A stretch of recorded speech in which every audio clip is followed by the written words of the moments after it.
વડાપ્રધાન શ્રી નરેન્દ્રભાઈ મોદી સાહેબના નેતૃત્વમાં રિફોર્મ એક્સપ્રેસ પર સવાર 3 કર્તવ્ય આધારિત બજેટ તાજેતરમાં કેન્દ્ર સરકારે રજૂ કર્યું છે. ગુજરાત વડાપ્રધાનશ્રીના દરેક સંકલ્પોને સાકાર કરવામાં, તેમના જ દિશા દર્શનમાં અવિરત વિકાસથી અગ્રેસર રહેતું રાજ્ય છે. અડગ વિશ્વાસ, અવિરત વિકાસની પ્રતિબદ્ધતા સાથેનું ગુજરાતનું બજેટ આજે નાણામંત્રી શ્રી કનુભાઈ દેસાઈએ વિધાનસભામાં રજૂ કર્યું છે. આ બજેટ કોઈ પણ નવા કરવેરાનું ભારણ નાખ્યા વગર રાજ્યની અવિરત વિકાસ યાત્રાને જનકલ્યાણના અડગ વિશ્વાસથી આગળ ધપાવનારું છે. આજે રજૂ થયેલું બજેટ વિશ્વાસ આધારિત શાસન અને માનવ કેન્દ્રિત આર્થિક માળખાનું વિઝન પાર પાડનારું છે એમ હું સ્પષ્ટ માનું છું. સમાજના દરેક વર્ગો, ખાસ કરીને જ્ઞાન એટલે કે ગરીબ, યુવા, અન્નદાતા અને નારી શક્તિના એમ્પાવરમેન્ટ પર આ બજેટમાં વિશેષ ધ્યાન કેન્દ્રિત કરવામાં આવ્યું છે. 2026-27ના બજેટનું કદ 4,08,000 કરોડનું છે, એટલે કે ગયા વર્ષ કરતાં 10.2% વધારાનું આ બજેટ સાઇઝ થઈ છે. બજેટના કુલ ખર્ચના 65% વિકાસલક્ષી ખર્ચ માટે ફાળવ્યા છે. એટલું જ નહીં, સામાજિક સુરક્ષા, માનવ સંસાધન વિકાસ, માળખાકીય સુવિધાઓ તથા આર્થિક વિકાસ અને ગ્રીન ગ્રોથ એમ 5 સ્તંભ પર આધારિત આ બજેટ છે. Education, sports, art and culture માટે 20% એટલે કે 64,000 કરોડથી વધુ રૂપિયા ફાળવ્યા છે. શિક્ષિત, સજ્જ, ઉત્કૃષ્ટ અને ભવિષ્ય માટે તૈયાર યુવા શક્તિના નિર્માણ માટે બજેટમાં નમો ગુજરાત કૌશલ્ય અને રોજગાર મિશન માટે 226 કરોડ રૂપિયાનું પ્રાવધાન કર્યું છે.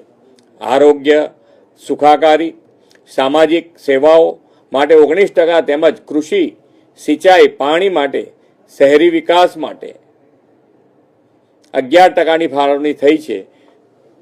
તે સૌના સાથ, સૌના વિકાસની વડાપ્રધાનશ્રીની નેમ સાકાર કરશે. આ વર્ષે કેપિટલ એક્સપેન્ડિચર માટે 39% રકમ ફાળવવામાં આવી છે. તેનાથી સતત, અવિરત અને ગતિશીલ વિકાસની ગતિ પ્રુડન્ટ ફાઇનાન્શિયલ મેનેજમેન્ટને કારણે વધુ તીવ્ર બનશે. વડાપ્રધાન શ્રી મોદી સાહેબે ગ્રીન ગ્રોથ માટે કરેલા આહવાનને ઝીલી લઈને આ વર્ષના બજેટમાં 15,000 કરોડથી વધુની રકમ ગ્રીન બજેટના ભાગરૂપે ફાળવી છે. શ્રી મોદી સાહેબના આગવા વિઝનના કારણે આજે ગુજરાત ગ્લોબલ ટુરિઝમ મેપ પર ચમક્યું છે. પ્રવાસન ક્ષેત્રને વધુ નવી ઊંચાઈ મળે તે માટે વર્ષ 2026ને ગુજરાત પ્રવાસન વર્ષ તરીકે જાહેર કરીને 6500 કરોડ રૂપિયાની બજેટ જોગવાઈ કરી છે. ભગવાન બિરસા મુંડાની 150મી જન્મ જયંતિની ઉજવણીના વર્ષમાં આદિવાસી વિસ્તારોને વિકાસની મુખ્ય ધારામાં લાવવા 35,000 કરોડથી વધુ રૂપિયા ફાળવ્યા છે. 4 આદિવાસી જિલ્લાઓના 18 તાલુકાના 51,480 હેક્ટર વિસ્તારમાં ઉદ્વહન સિંચાઈ યોજનાનું આયોજન પણ કરવામાં આવ્યું છે. આદિવાસી યુવાનોને ઘર આંગણે રોજગાર અવસર માટે આદિવાસી વિસ્તારોમાં 5 નવી જીઆઈડીસી સ્થાપના કરવામાં આવશે. આદરણીય વડાપ્રધાન શ્રી નરેન્દ્રભાઈ મોદી અને કેન્દ્રીય ગૃહ તથા પ્રથમ સહકારિતા મંત્રી શ્રી અમિતભાઈ શાહના પ્રયાસોના પરિણામે અમદાવાદને કોમનવેલ્થ ગેમની યજમાનીનો અવસર મળ્યો છે. આ માટે સ્પોર્ટ્સ ઇન્ફ્રાસ્ટ્રક્ચર અને આધુનિક પરિવહન સેવાઓ સાથે ઓલિમ્પિક રેડી અમદાવાદ માટે 1200 કરોડથી વધુ રૂપિયાની ફાળવણી આ બજેટમાં કરી છે. રાજ્યમાં ફ્યુચર રેડી ઇન્ફ્રાસ્ટ્રક્ચરના નિર્માણ માટે ગુજરાત હાઈસ્પીડ કોરિડોરમાં રૂપિયા 800 કરોડના રોકાણ દ્વારા નેક્સ્ટ જનરેશન કનેક્ટિવિટીનું નિર્માણ થશે.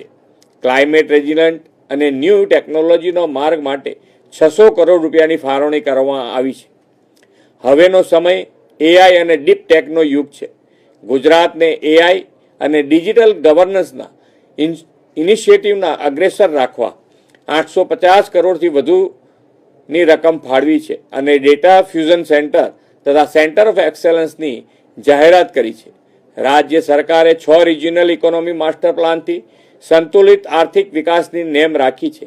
તે માટે લગભગ 7,000 કરોડ રૂપિયા ફાળવ્યા છે અને વિકસિત ગુજરાત 2047નો માર્ગ વધુ ઉજ્જવળ બનાવ્યો છે. આપણે વડાપ્રધાનશ્રીની પ્રેરણા અને માર્ગદર્શનમાં સોમનાથ સ્વાભિમાન પર્વની ગૌરવમય ઉજવણી કરી રહ્યા છે. આ સ્વાભિમાન પર્વ સાથે પ્રત્યેક ગુજરાતી ગુજરાતના ગતિમાન વિકાસનું ગર્વ લઈ શકે તેવું સર્વસમાવેશી બજેટ આપવા માટે નાણામંત્રી શ્રી કનુભાઈ દેસાઈ અને તેમની સમગ્ર ટીમને અભિનંદન આપું છું.